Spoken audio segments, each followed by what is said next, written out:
Hello friends, कैसे हैं आप सभी। तो दोस्तों, आज की वीडियो के अंदर हम चर्चा करने वाले हैं हमारे यूजीसी एनटीए के फर्स्ट पेपर से रिलेटेड। तो पिछली वीडियो के अंदर हमने अधिगम की चर्चा की थी, अधिगम की परिभाषा को जाना था। तो दोस्तों, आज की वीडियो के अंदर हम चर्चा करने वाले हैं अधिगम की विशेषता के बारे में। तो चलिए, तो अधिगम की कौन कौन सी विशेषता होती हैं आपको मैं बता देता हूं। तो सबसे पहले हम बात करेंगे, अधिगम जो है जीवन पर्यंत चलते रहने वाला प्रोसेस है। क्या? यानी कि अधिगम जो है, सीखना जो है जीवन पर्यंत चलता रहता है, लाइफ लॉन्ग प्रोसेस है दोस्तों। क्यों? क्योंकि आपको पता है कि व्यक्ति जो है, इंसान जो है, जब जन्म लेता है जब से लेकर और मृत्यु तक, यानी कि मृत्यु समय तक, अंत समय तक जो है कुछ ना कुछ सीखता रहता है दोस्तों। इसलिए जो अधिगम है क्या है, जीवन पर्यंत चलने वाली एक प्रक्रिया है। उसके बाद बात करते हैं, अधिगम निरंतर व सतत होती है। यानी कि जो अधिगम है, जो लर्निंग है हमारा, वो क्या होता है, रेगुलर होता है। रेगुलर और कंटिन्यू, यानी कि किसी ना किसी तरीके से हम कहीं ना कहीं से कुछ ना कुछ सीखते ही रहते हैं दोस्तों। तो ये क्या हुआ, एक रेगुलर, जो ऐसा नहीं है कि आज आप घर से बाहर नहीं निकले तो आप कुछ सीखोगे नहीं, ऐसा नहीं होता। तो ये क्या है, कंटिन्यू प्रोसेस है। ये रोज कहीं ना कहीं से हम कुछ ना कुछ, चाहे घर पे हो चाहे बाहर हो, कहीं पे भी जाए, तो हम कुछ ना कुछ सीखते ही रहते हैं दोस्तों। तो रेगुलर प्रोसेस इसको हम कह सकते हैं। दूसरा दोस्तों, ये एक सार्वभौमिक, जो यानी कि यूनिवर्स प्रोसेस है। यूनिवर्स यानी कि सार्वभौमिक प्रोसेस भी इसको माना जाता है। यानी कि ये चारों दिशाओं के अंदर हमारा जो है प्रोसेस चलता है, चारों दिशाओं के अंदर हम अधिगम करते रहते हैं दोस्तों। चाहे वो मानसिक हो, शारीरिक हो, आध्यात्मिक हो, हम चारों तरफ से कुछ ना कुछ सीखते रहते हैं दोस्तों। उसके बाद बात करते हैं, अधिगम जो है परिवर्तनशील है, यानी कि चेंजेबल है दोस्तों। ऐसा नहीं है कि आज आपने जो सीखा वो कल फिर से सीखोगे, ये बदलता रहता है। रोज कुछ ना कुछ अलग हम लोग सीखते हैं, सुबह उठने से लेकर शाम को सोने तक हम कुछ ना कुछ अलग, डेली रोज रूटीन के अंदर कुछ ना कुछ अलग सीखते रहते हैं। तो ये क्या हुआ, परिवर्तनशील हुआ। यानी कि आज कुछ और सीखा था, कल कुछ और सीखेंगे और परसों कुछ और सीखेंगे दोस्तों। तो ये क्या हुआ, परिवर्तनशील रहता है। उसके बाद करते हैं बाद में कि अधिगम जो है पर्पसफुल है, यानी कि उद्देश्य पूर्ण होता है दोस्तों। आपको पता है दोस्तों कि जो हमारा सीखना है वो क्या है, एक परिवर्तनशील होने के साथ साथ में उद्देश्य पूर्ण भी होता है। हमारा सीखने का जो कारण है, हम अपने अपने व्यवहार के अंदर, अपने बिहेव के अंदर चेंजेस चाहते हैं, बदलाव चाहते हैं। तो उसके लिए हमें क्या करना पड़ता है, सीखना पड़ता है। यानी कि हम कुछ चीज़ को सीखने के लिए जो जो अधिगम करते हैं, यानी कि जो लर्निंग करते हैं, जो हम मेहनत करते हैं, तो वो क्या होता है, एक उद्देश्य होता है। मान लीजिए आप अभी यूजीसी एनटीए नेट के फर्स्ट पेपर में जेआरएफ करना चाहते हैं, अपने जेआरएफ लेना चाहते हैं, तो उसके लिए मेहनत कर रहे हैं। तो वो मेहनत क्या है, उद्देश्यपूर्ण है। वो लर्निंग जो हो रही है वो क्या, उद्देश्यपूर्ण होती है। तो इस तरीके से ये 5 जो है विशेषताएं मुख्य मानी गई है। कौन कौन सी? कि जो अधिगम है, लर्निंग है, वो जीवन पर्यंत चलता रहता है, यानी कि लाइफ लॉन्ग प्रोसेस है। उसके बाद ये रेगुलर और कंटिन्यूस चलता रहता है और यूनिवर्स प्रोसेस है। उसके बाद ये चेंजेबल है, यानी कि परिवर्तनशील है और उद्देश्यपूर्ण रहता है दोस्तों। तो इस प्रकार से ये 5 जो है हमारी मुख्य विशेषता होती हैं अधिगम की। उसके बाद चर्चा करते हैं हमारे अगले जो मुख्य अधिगम को प्रभावित करने वाले कारक होते हैं दोस्तों। कौन कौन से मुख्य अधिगम को प्रभावित करने वाले कारक हैं, उसकी चर्चा कर लेते हैं। तो सबसे पहले बात करते हैं शारीरिक व मानसिक स्वास्थ्य है। यानी कि जो अधिगम है, जो हमारा सीखना है, उसको प्रभावित करने वाला सबसे महत्वपूर्ण क्या होता है, शारीरिक और मानसिक स्वास्थ्य है दोस्तों। अगर शारीरिक और मानसिक रूप से अगर स्वस्थ हो तो आप अच्छे से बेहतरीन तरीके से सीख पाओगे, यानी कि लर्निंग कर पाओगे। किसी भी चीज़ को सीखने के लिए उसके ऊपर ध्यान लगाना बहुत ज़रूरी होता है। मान लीजिए आपकी तबीयत खराब है, या फिर आपको शारीरिक रूप से कोई प्रॉब्लम है, कोई आपका हाथ पैर या फिर किसी इंजर्ड है, तो ये क्या हुआ कि अधिगम के बीच में एक बीच में बाधा आ गई, एक बैरियर आ गया, तो अधिगम आप नहीं कर पाओगे। तो ये क्या होता है कि शारीरिक और मानसिक रूप से स्वस्थ व्यक्ति ही लर्निंग को अच्छे से कर पाता है, अधिगम को अच्छे से कर पाता है। तो ये क्या हुआ, मुख्य जो है एक कारक माना गया, कारण माना गया, जो अधिगम को प्रभावित करता है। उसके बाद मैच्योरिटी, यानी कि परिपक्वता। परिपक्वता जो है मैच्योरिटी कहलाती है दोस्तों। जितना व्यक्ति परिपक्व होगा, जितना व्यक्ति परिपक्व होगा, मैच्योर होगा, उतना अच्छा लर्निंग कर पाएगा, यानी उतनी अच्छी तरीके से लर्निंग को समझ पाएगा और लर्निंग को कर पाएगा। यानी कि सीखना जो होगा परिपक्वता पे को भी प्रभावित करता है। यानी कि लर्निंग जो, हम जितने अच्छे से मैच्योर होंगे, अच्छे से वेल अंडरस्टैंडिंग होंगे, उतने से हम सीख पाएंगे अच्छे से। तो ये क्या हुआ, ये भी एक प्रभावित करने वाला कारक है। उसके बाद सीखने की इच्छा। सीखने की इच्छा दोस्तों मैंने आपको बताई दी, अगर आपके अंदर सीखने की इच्छा है तो ही आप सीखोगे। यानी कि लर्निंग जो है वो आपकी इच्छा पर भी डिपेंड करती है। अगर आपकी इच्छा ही नहीं है पढ़ने की क्लास के अंदर, तो टीचर कितना मर्जी ही आपको पढ़ाने की कोशिश करता रहे, वो आप नहीं पढ़ पाओगे, ना वो आपके माइंड में जाएगा। इसलिए सीखने की इच्छा जो है वो भी अधिगम को प्रभावित करती है। उसके बाद प्रेरणा यानी कि मोटिवेशन। मोटिवेशन तो आप मतलब कि ये मान लीजिए कि लाइफ में सबसे बहुत बड़ा एक बहुत ही बड़ा पॉइंट होता है दोस्तों, क्योंकि बिना मोटिवेशन के हम कोई कार्य नहीं कर सकते दोस्तों। आप जानते हैं कि हम लोग क्रिकेट का मैच देखते हैं, क्रिकेट के अंदर क्या होता है कि जैसे ही प्लेयर ग्राउंड में आता तो बहुत सारे विसल हो मतलब बजने लग जाती हैं, तालियां बजने लगती हैं, ढोल बजाते हैं। तो ये क्या हो रहा है, उसको प्रोत्साहित किया जा रहा है, यानी कि प्रेरणा दी जा रही है। तो प्रेरणा से क्या होगा, वो प्लेयर जो अच्छा खेल पाएगा। तो इसी तरीके से जो अधिगम है, अधिगम के लिए भी हमें प्रेरित होना बहुत जरूरी है। हमें प्रेरणा जो है मिलती रहनी चाहिए, तो हम अधिगम करते रहेंगे दोस्तों। मान लीजिए प्रेरणा से रिलेटेड ये भी हो सकता है कि रेनफोर्समेंट मिलता रहे, यानी कि पॉजिटिव रेनफोर्समेंट मिलता रहे। मान लीजिए आप अगर अब नेट कर लेते हैं तो आपको कोई प्रोत्साहन मिल दिया, किसी ने बहुत अच्छा आपको अप्रिशिएट किया, इसके बाद आप दोबारा से इसकी कोशिश करेंगे कि पिछली बार मुझे इतना प्रोत्साहन मिला था, क्यों ना मैं जेआरएफ कर लूँ। जब आपका जेआरएफ हो जाएगा तो आपको और ज़्यादा प्रोत्साहन मिलेगा, गवर्नमेंट आपको कुछ फेलोशिप देगी। तो ये क्या हुआ, रेनफोर्समेंट हुआ। तो ये प्रेरणा ही से ही रिलेटेड होता है दोस्तों। तो अधिगम को जो है प्रेरणा भी बहुत हद तक जो है प्रभावित करती है दोस्तों। उसके बाद चर्चा कर लेते हैं विषय सामग्री का स्वरूप, यानी कि विषय सामग्री जो आप सीख रहे हैं उसकी विषय वस्तु क्या है, उसका वो सब्जेक्ट क्या चीज़ है, उसकी मटेरियल क्या है, वो चीज़ आपको समझ में आ रही है या नहीं आ रही, कहाँ तक आप उसको ऑब्जर्व कर पाते हैं या नहीं कर पाते। तो ये भी क्या है, अधिगम को प्रभावित करने की एक विशेष मुख्य कारक माना गया है। उसके बाद सीखने का उचित वातावरण दोस्तों, उचित वातावरण का होना भी बहुत इंपॉर्टेंट है, क्योंकि अधिगम जो है इस ऐसे इन्वायरमेंट के अंदर होना चाहिए, ऐसे वातावरण के अंदर होना चाहिए जो उसको आकर्षित करे। यानी कि अधिगम यानी कि सीखना जो है हमारा ऐसे एटमॉस्फेयर के अंदर होना चाहिए जो उसको प्रभावित करता रहे, एक दूसरे के ऊपर संतुलन बनाए रखे। मान लीजिए बस स्टैंड पर है, रेलवे स्टेशन पर हो और वहाँ पर आप कुछ बुक्स पढ़ना चाह रहे हैं, तो आप बुक्स नहीं पढ़ पाएंगे। उसके लिए जो बेस्ट इन्वायरमेंट होगा, एटमॉस्फेयर होगा, वो क्या होगा, लाइब्रेरी होगा, आपकी कॉलेज यूनिवर्सिटीज़ होंगे, स्कूल होंगे। तो वो क्या हुआ, इन्वायरमेंट हुआ। तो इसी तरीके से हर चीज़ का सीखने का एक इन्वायरमेंट होता है, उचित एक एटमॉस्फेयर होता है, वहीं पर जो है अधिगम किया जा सकता है, वहीं पे वो चीज़ सीखी जा सकती है। ऐसा नहीं है कि आप लोग इंजीनियर बनने जा रहे हैं और ये इंजीनियर बनने जा रहे हैं, उसके लिए आपको वर्कशॉप पे जाना होगा, तो वहाँ पे आपके लिए इंस्टॉलमेंट्स भी होने चाहिए, सब कुछ होना चाहिए। ऐसा नहीं है कि वहाँ पे इंस्टॉलमेंट नहीं है और वर्कशॉप नहीं है तो वहाँ पे आप कुछ सीख पाएंगे, तो ऐसा नहीं हो सकता दोस्तों। तो सीखने के लिए वातावरण भी जो है महत्वपूर्ण क्या है, कारक माना गया है। उसके बाद बात करते हैं शारीरिक मानसिक थकन की दोस्तों।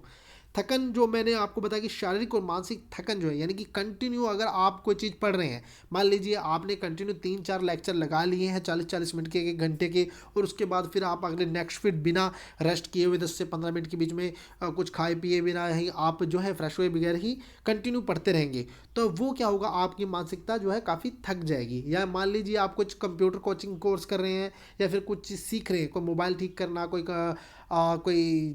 ऑटोमोबाइल कंपनी से कोई भी चीज़ आप सीख रहे हैं, तो क्या होगा, कंटिन्यू अगर आप उसको एक साथ लगातार काफ़ी घंटे तक करते रहेंगे तो आपका जो शरीर है वो थक जाएगा दोस्तों। तो उससे क्या होगा कि आपकी जो सीखने की जो इच्छा है वो क्या होगी, वो कम हो जाएगी। और ये जो प्रोसेस होगा फिर थकन का, जो मानसिक और जो शारीरिक रूप से होगा वो दोस्तों, उससे जो है आपकी जो सीखने की जो इच्छा है वो कम हो जाएगी और आप सीखना भी कम कर दोगे दोस्तों। तो क्या हुआ, शारीरिक और मानसिक थकन भी जो है एक जो अधिगम को प्रभावित करने वाले कारक माने गए हैं। उसके बाद सीखने की विधि, सीखने का मेथड जो है दोस्तों, लर्निंग का मेथड भी बहुत कर प्रभावित कर होता है।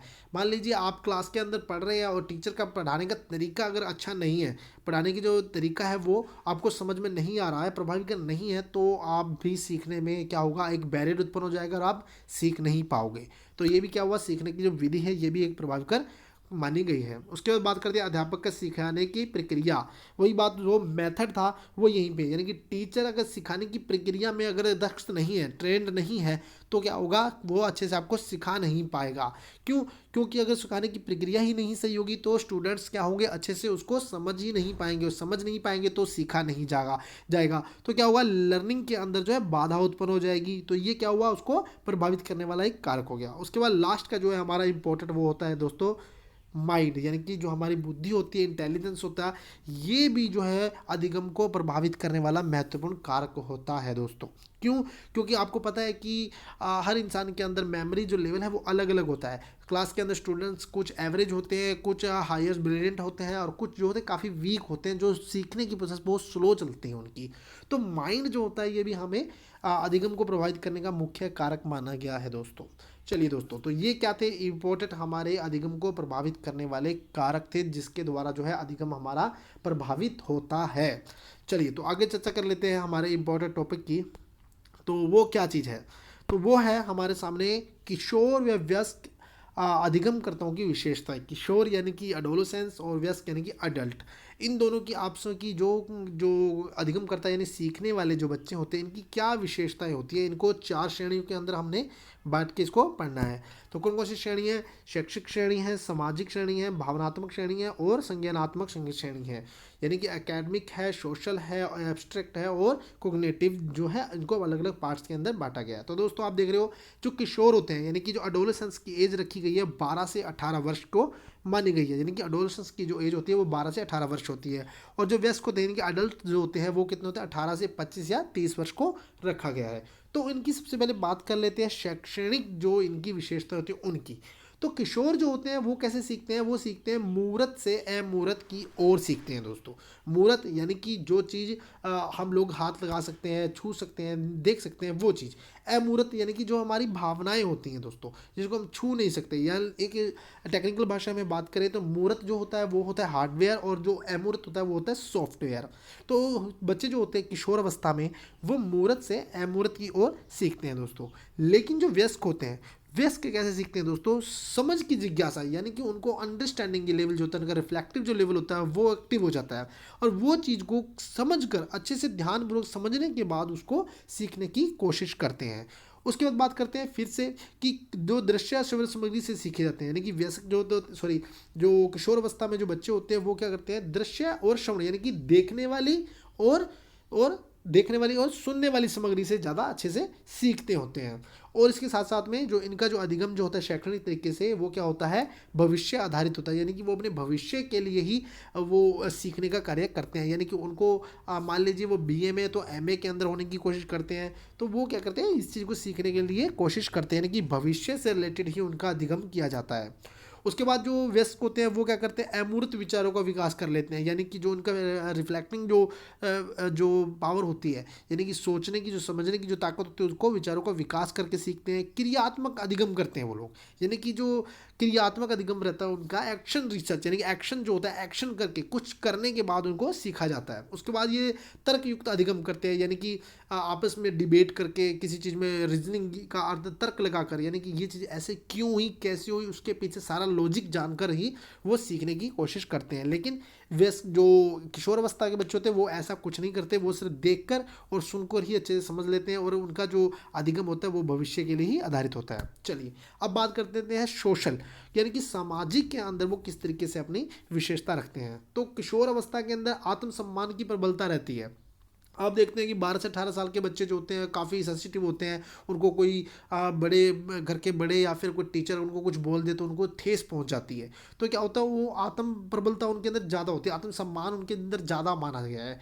और उसके साथ साथ ये स्वतंत्रता की भावना होती है। वो मतलब कि अपने ऊपर के डोमिनेट नहीं होने देते किसी को। मतलब कि वो चाहते हैं कि हम स्वतंत्र रहें, कहीं मर्जी जाएँ, किसी के साथ मर्जी घूमें, कहीं भी रहें, लेट नाइट आए, हमें टीचर कोई कुछ ना कहे। तो ये स्वतंत्रता की भावना इनके अंदर देखी गई है। उसके बाद आत्म प्रेम, ये खुद से बहुत प्यार करते हैं, अपने आप को सजना संवरना, दोस्तों के साथ रहना, मतलब कि ये आत्म प्रेम की भावना जो होती है इसके अंदर बहुत ज़्यादा देखी गई है।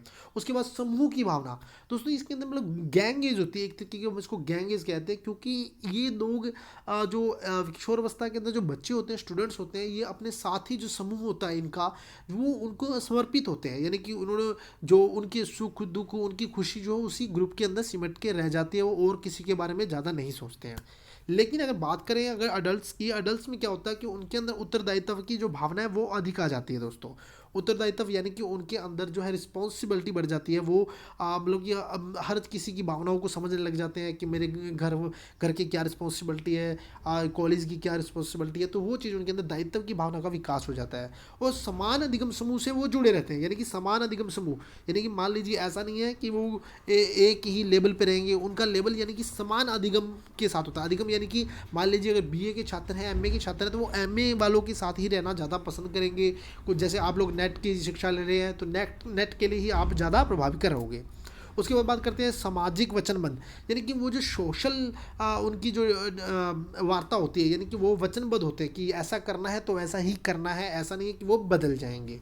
उसके बाद करते हैं विशेष विषय से भय, वो मतलब कि कुछ ऐसे विशेष विषय होते हैं, कुछ सब्जेक्ट होते हैं जिनसे वो हमेशा डरते रहते हैं, कुछ ऐसा ना हो जाए, कुछ ये ना हो जाए, मैं समाज से जुड़ा रहूँ, मेरे मतलब कि ये चीज़ इनकी जो काफ़ी प्रभावकर रहती है।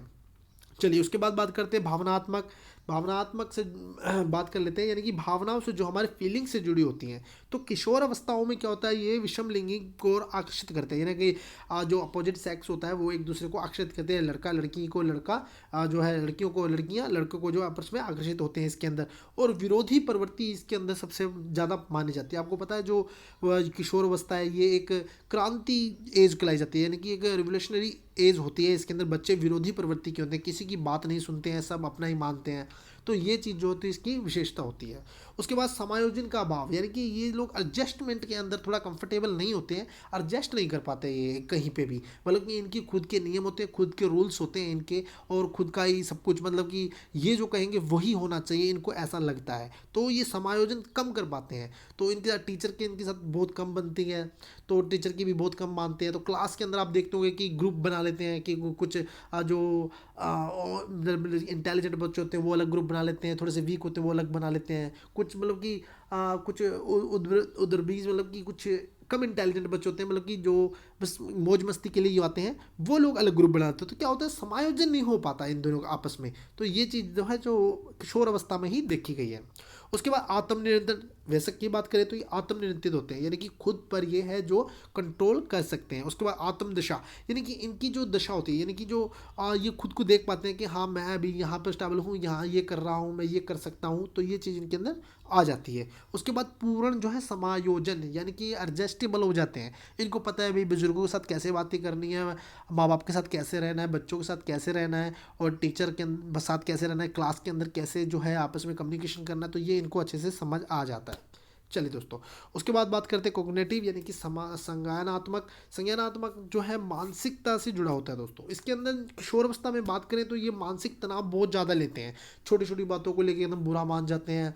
ठीक है, कोई भी क्लास में अगर टीचर ने उनको डांट दिया तो वो इस बात को मतलब कि गहराई से मतलब कि ले जाते हैं। कई बार तो बच्चे जो है इतना बुरा मान जाते हैं कि सुसाइड तक कर देते हैं, ठीक कर लेते हैं। तो इस चीज़ का भी ध्यान रखा जाता है। तो मानसिक जो तनाव इनके अंदर ज़्यादा आ जाता है। उसके बाद द्वितीय स्वप्न, ये स्वप्न बहुत देखते हैं, मतलब सब ड्रीम, मतलब कि इनको देखने की आदत हो जाती है कि मैं ये कर लूँगा, मेरे पास बड़ी बड़ी गाड़ियाँ होंगी, इस तरीके से मतलब कि मैं ये हो जाऊँगा, मैं वो बन जाऊँगा, इस तरीके से द्वितीय स्वप्न, यानी कि दिन में भी ये सपने देखते हैं, हवाई किले बहुत ज़्यादा बनाते हैं। उसके बाद वीर पूजा, वीर पूजा यानी कि जो आइडल्स होते हैं इनके, कोई स्टार हो गया, कोई भी टीचर है उसको आइडल मान लेते हैं, आइडल बना लेते हैं किसी को भी, और उसकी पूजा करते हैं, यानी कि उसकी हर चीज़ को मतलब कॉपी करने की कोशिश करते हैं।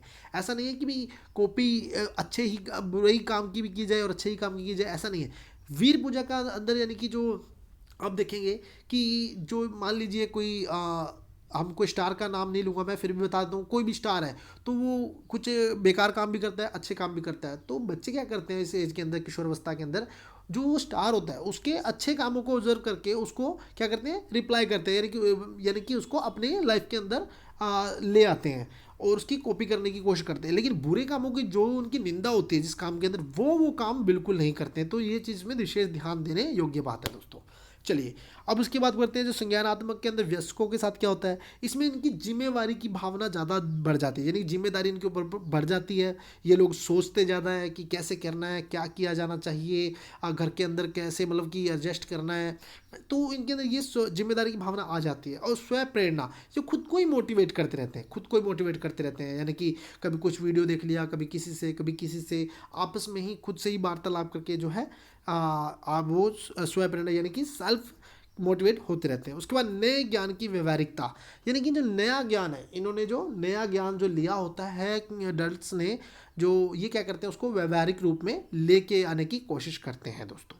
तो इस प्रकार से जो है वयस्क और हमारे जो किशोर जो बालक होते हैं, अधिगमकर्ता होते हैं, तो इनके दो टाइप्स के अंदर बांटा गया है, मतलब कि इनको चार टाइप्स के अंदर बांट के अलग अलग इनकी विशेषता बताई गई है दोस्तों। एनटीए नेट जो है इससे भी सवाल पूछता है, तो इसको अच्छे से अपने ध्यान में रख के इसका अध्ययन करना है दोस्तों। तो आज की वीडियो के लिए इतना ही दोस्तों। अगर वीडियो पसंद आया हो तो लाइक शेयर जरूर कर दें, और मेरे आने वाले वीडियो के लिए जो है बेल वाला आइकन प्रेस कर दे ताकि मेरा आने वाली वीडियो आपको तुरंत मिल जाए।